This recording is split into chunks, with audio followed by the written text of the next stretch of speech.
Right now, you could leave your house, climb into a metal box, cross a river without getting wet, travel hundreds of kilometers and arrive faster than your own body could ever hope to move.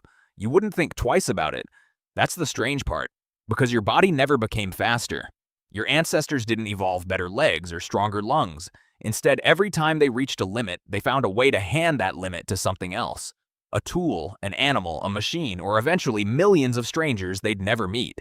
Without realizing it, you inherited every one of those solutions, and it all begins with the only vehicle you were born already knowing how to use. You are not fast. A dog outruns you. A goat climbs better than you. Almost any animal with 4 legs beats you across rough ground. So how did your species become the greatest traveler the planet has ever seen? Because your body was never built to win a sprint. It was built to keep going. The arch in your foot absorbs shock every time it hits the ground. Your Achilles tendon works like a spring, storing energy and giving part of it back with every step. Your head stays remarkably steady while your legs do most of the work beneath you. And then there's sweating. It sounds ordinary until you realize it lets you keep moving long after many faster animals have overheated and stopped. You weren't designed to be the fastest. You were designed to be difficult to stop. That design is incredibly old. In Latoli, Tanzania, footprints preserved in volcanic ash show upright walking nearly 3.6 million years ago, long before Homo sapiens existed. By the time your own species appeared around 300,000 years ago, walking upright wasn't an innovation anymore. It was ancient engineering inherited from earlier ancestors. But even the best walking body has a problem. It still needs to know where to walk. And for most of human history, there wasn't a single map. Or was there? Imagine leaving home with no road signs, no compass, no GPS, no glowing blue line quietly correcting your mistakes. Every decision matters. One valley hides fresh water, another traps you between cliffs. A river that's easy to cross today could become deadly after one heavy storm. So how did your ancestors travel beyond places they already knew? Before maps were drawn, the map lived inside another human being. Follow the river until the trees change. Turn when you reach the mountain with the broken peak. Wait until the water drops before crossing. The traveler wasn't just giving directions. They were the map. The story became the road. And something extraordinary happened because of that. For the first time, you didn't have to earn every lesson yourself. You could inherit someone else's experience instead of paying for it with hunger, exhaustion, or getting lost. That may be one of humanity's greatest transportation breakthroughs. Not stronger muscles, shared memory. But memory has limits. Eventually, every story reaches the edge of the land. So what happens when walking, and even the best directions, aren't enough anymore? There's an island in Indonesia called Flores. Stone tools show that hominins were living there roughly 1 million years ago. The problem is, Flores was never connected to the mainland. Even during the lowest sea levels, open water still separated it. So somehow, someone crossed, not 10,000 years ago, not 50,000 years ago, around 1 million years ago, long before Homo sapiens existed. And here's the frustrating part. We still don't know how they did it. Wood disappears. Plant fibers rot away. A raft can vanish completely long before archaeologists ever have a chance to find it. We discovered where they ended up. We will probably never discover what carried them there. Maybe they deliberately built something. Maybe a storm swept them across by accident. Maybe it was something nobody has even imagined yet. Right now, nobody can say with certainty. But one fact remains.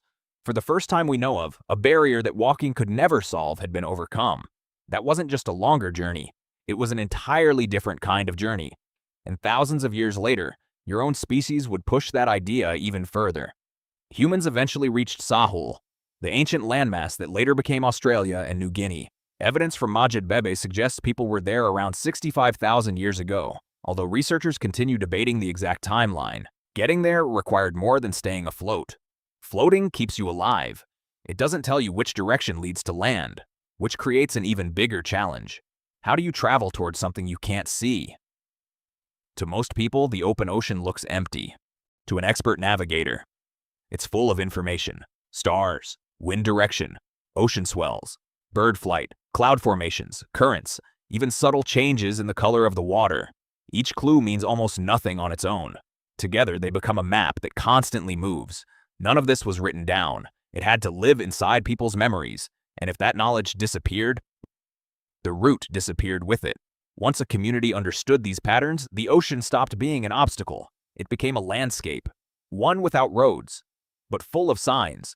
In a strange way, the most important invention wasn't the boat. The boat kept your body above the water. Knowledge kept the destination alive inside your mind. It allowed people to aim for places they couldn't see, hear, or smell, and still expect to find them. By now, humans had learned something remarkable. Movement wasn't just about muscles anymore. It was becoming a problem solved by information. But another limit still remained. Even if you knew exactly where to go, how much could you actually take with you? Every extra kilogram has a price: food, water, tools, firewood, an injured family member. For most of history, every step forced your body to pay that bill. So your ancestors found an almost embarrassingly simple solution. Stop carrying it. Drag it. A hide stretched across the ground. A frame made from branches. Crude? Absolutely. Effective? More than you might expect. The ground began supporting part of the weight instead of your spine. Friction still fought every meter, but your shoulders didn't have to. This pattern appears again and again throughout transportation history. Humans rarely remove the work. They simply move it somewhere else, first into the ground, then into another living creature. Horses changed everything. They could carry heavier loads, pull larger ones, and travel across terrain that exhausted people. But here's something many people don't realize. Horse domestication wasn't one neat breakthrough. Communities like those at Botai in Central Asia managed horses thousands of years ago. Yet genetic evidence later showed those horses were mostly a dead end. The horses that eventually spread across much of the world came from later populations, and horse-powered mobility expanded dramatically around 2200 BCE. In other words, history tried once, then it tried again, and the second attempt reshaped civilizations. A horse wasn't just another tool. It had to be fed, trained, trusted, understood. Humans were no longer just inventing better technology. They were learning how to cooperate with another intelligent animal. It was one of the most powerful partnerships our species ever formed. But even the strongest horse faced an invisible enemy, the ground itself, because pulling a heavy load across rough earth wastes enormous amounts of energy, which leads to one of history's most misunderstood inventions, the wheel. The wheel feels obvious today. Draw a circle, put it under something heavy. Problem solved. Except, that doesn't actually work. A useful wheeled vehicle needs far more than a wheel.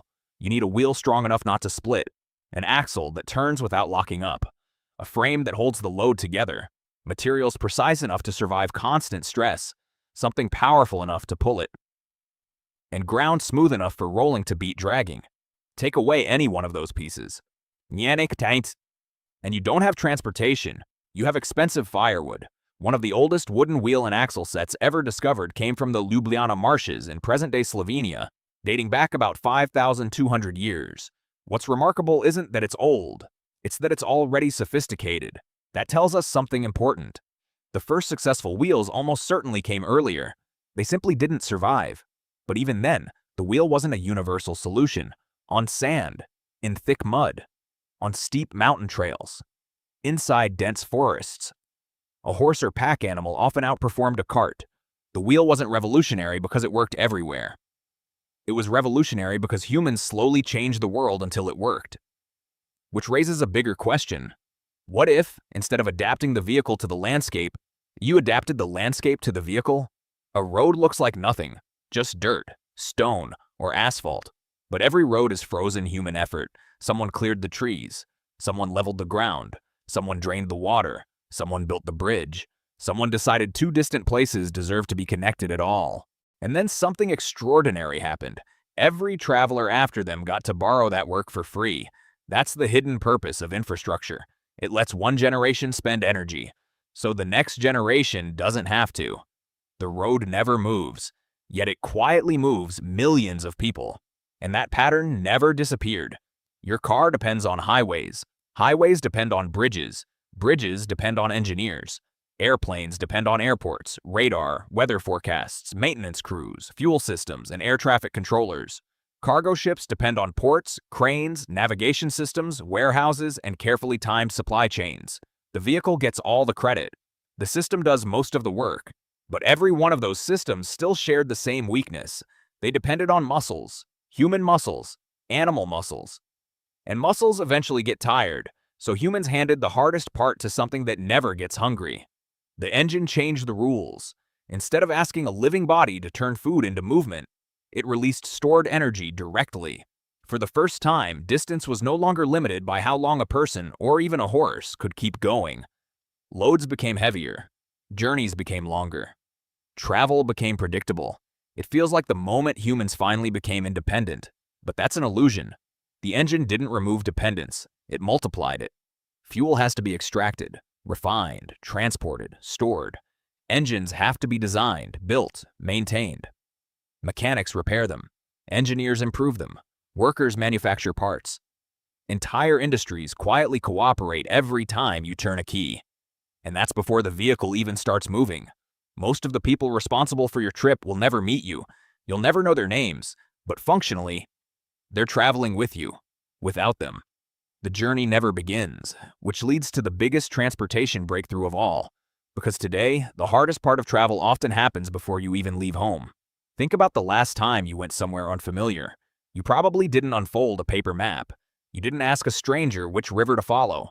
You looked at your phone. Within seconds, it estimated traffic, suggested the fastest route, predicted your arrival time, warned you about delays that hadn't happened yet. Your journey started before your feet moved. Modern transportation isn't powered only by engines. It's powered by information. The engine moves the vehicle. Information decides where the vehicle should go. In a strange way, your phone is doing the same job as the ancient traveler who once said, "Follow the river until the trees change." The technology is completely different. The problem is exactly the same. How do you reach a place you've never seen? For millions of years, humans kept finding new answers to that single question. And every answer made the world feel just a little bit smaller. The next time you get into a car, board a plane, or watch a tiny delivery icon crawl across your screen, remember what's actually moving you. Your feet still carry millions of years of evolution built for endurance.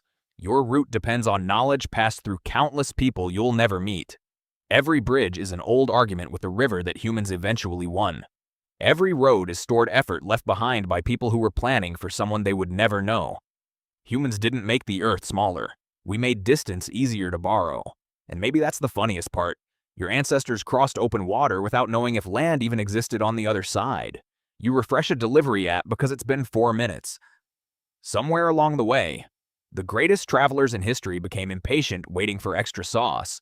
We often take these massive, invisible networks for granted, but understanding them really changes how you see the world. If you want to keep exploring the hidden stories behind our daily lives, hit subscribe and join the journey.